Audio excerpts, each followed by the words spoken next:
Hai guys, welcome back to my YouTube channel. Jadi nih setelah sekian lama aku nggak buat video lagi tentang SMB Telkom University.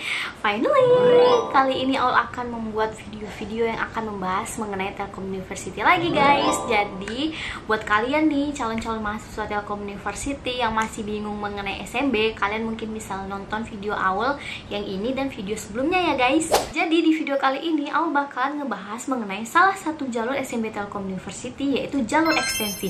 Nah, jalur ekstensi ini ternyata masih dibilang sih jarang dibahas sih. Jadi bagi kalian penasaran, kalian wajib banget tonton video ini sampai habis. Jadi bagi teman-teman nih yang belum tahu apa sih kira-kira jalur ekstensi Telkom University. Nah, jalur ekstensi Telkom University itu adalah jalur bagi teman-teman yang ingin melanjutkan jenjang pendidikan dari yang sebelumnya D3 ke S1. Untuk mata kuliahnya tenang aja kok teman-teman, itu nggak bakalan ngulang nol lagi teman-teman. Jadi ekstensi itu dia cuma melanjutkan dari mata kuliah yang belum teman-teman ambil selama D3 dulu nih. Misalkan nih matkul A ternyata teman-teman udah ngambil di D3 dulu. Nah, jadi di S1 ini teman-teman tuh nggak ngejalanin matkul A lagi karena nilainya udah secara langsung dikonversikan pas saat registrasi gitu.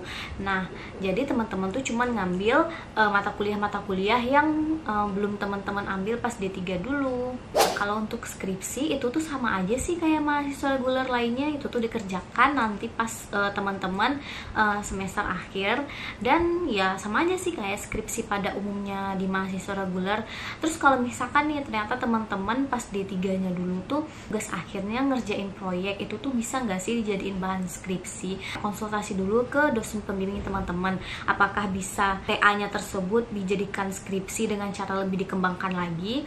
Nah, soalnya ada beberapa dosen yang membolehkan, karena itu tuh kayak termasuk bagus juga sih. Jadi bagi teman-teman nih yang masih kebingungan, sayang deh kalau misalkan proyek D3 dulu tuh nganggur, itu tuh bisa banget teman-teman lanjutin ke skripsi S1 ini, tapi teman-teman harus konsultasikan dulu ke pembimbing teman-teman nantinya. Jadi karena D3 itu orientasinya lebih ke praktek, jadi mungkin banyak nih dari teman-teman yang begitu lulus D3 langsung kerja gitu. Nah, tapi untuk jalur ekstensi Telkom University ini dia kelasnya itu ya sama aja sih kayak kelas reguler pada umumnya.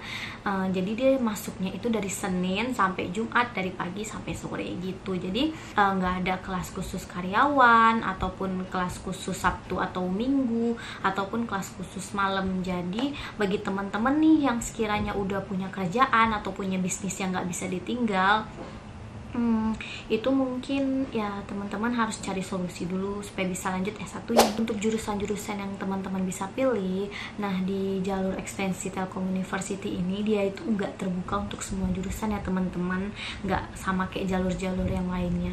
Kenapa sih? Karena ini kan lanjutan dari D3 ke S1 tuh. Nah, jadi bagi teman-teman yang sebelumnya itu misalkan kayak D3 teknik telekomunikasi, S1-nya itu teknik telekomunikasi teman-teman. Nah, beberapa jurusan yang tersedia di SMB Telkom University jalur ekstensi itu yaitu sistem informasi akuntansi. Nah, begitu S1-nya teman-teman bisa ambil kayak misalkan akuntansi kayak gitu. Nah, sebelumnya nih misalkan D3-nya manajemen pemasaran, begitu S1-nya teman-teman bisa ambil jurusan manajemen. Nah, misalkan nih D3-nya dulu tentang teknik-teknik gitu, misalkan kayak teknik informatika, teknik telekomunikasi, teknik komputer. Nah, S1-nya teman-teman juga bisa pilih jurusan itu. Nah, pembahasan berikutnya nih yang pasti banget teman-teman tanya ini adalah kira-kira berapa lama sih waktu untuk ekstensi itu, yaitu selama 2 tahun atau 4 semester.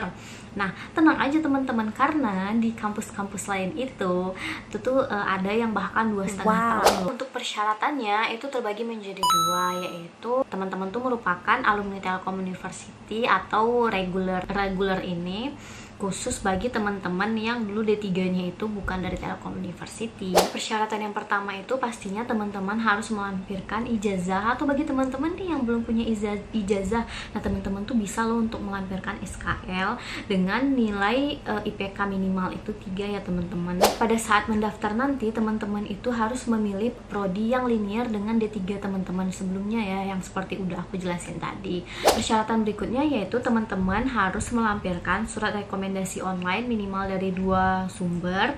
Nah, yang salah satunya itu harus bersumber dari pembimbing teman-teman dari D3 sebelumnya. Untuk pendaftarannya, teman-teman bisa nih membeli PIN dulu di SMB Telkom University seharga 400.000 untuk memilih satu prodi. Itu bagi teman-teman nih yang dulunya D3-nya di Telkom University itu harus maksimal lulus di 12 bulan terakhir. Tapi bagi teman-teman nih yang reguler yang dulu D3-nya bukan di Telkom University itu tuh maksimal lulusnya di 2 tahun yang lalu.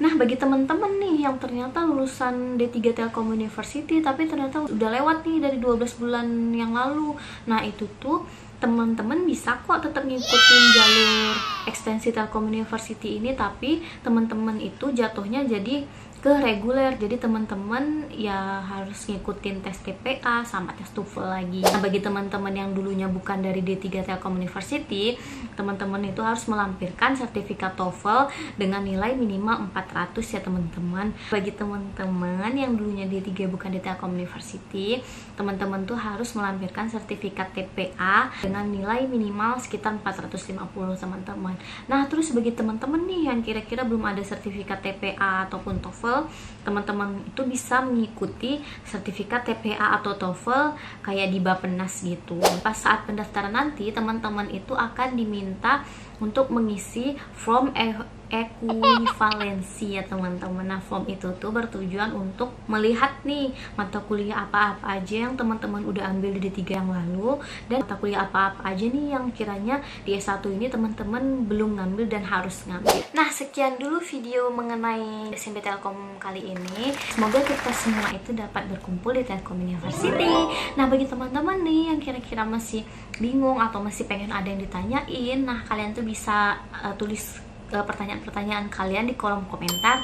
Ntar insya Allah bakalan Allah bales gitu. See you in the next video. Bye bye.